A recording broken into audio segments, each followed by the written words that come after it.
मारुतस्तुन्वन्ति दिव्यैस्तवैः वेदैः। विज्ञान भन्छ सृष्टिको प्रारम्भ अत्यन्त सघन ऊर्जा र शून्यबाट भयो। शास्त्र भन्छ त्यही शून्य नै थियो परब्रह्म परमात्मा। जहाँ समय मौन थियो तर सृष्टि सम्भावनामा थियो। स्वस्थानी व्रतकथामा वर्णित महर्षि अगस्त्य यही आदि तत्त्वको रहस्य जान्न एकाग्र तपस्यामा लीन थिए।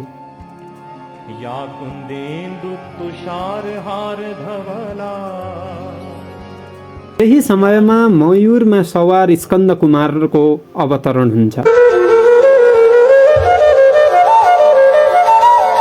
नतमस्तक मुद्रामा अगस्त्य मुनि स्कन्द कुमारलाई स्वागत गर्दै भन्छन्, स्वागतम हे देव सेनानी, मेरो जीवन धन्य भयो। सृष्टिको जिज्ञासा राख्दै स्कन्द कुमारलाई अगस्त्य मुनि सोध्छन्, हे कुमार, यो ब्रह्माण्ड कसरी उत्पन्न भयो? सृष्टि स्थिति र प्रलयको सत्य के हो?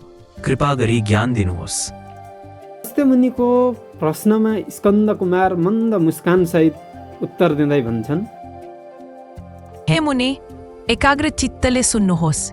यो रहस्य शास्त्र र अनुभव दुवैबाट बुझिन्छ।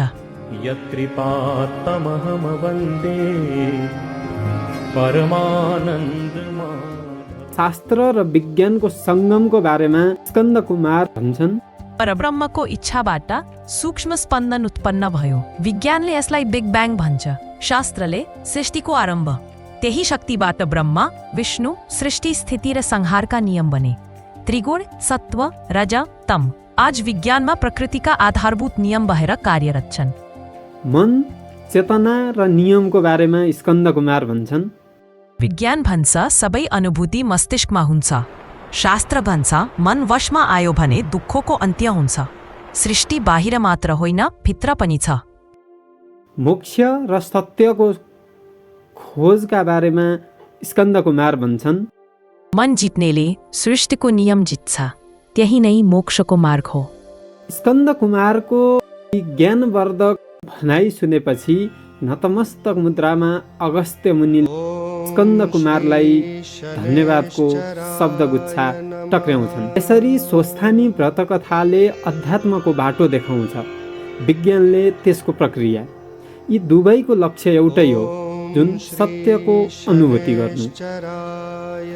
स्वस्थानी व्रतकथाको पहिलो अध्यायको सारांश यति नै।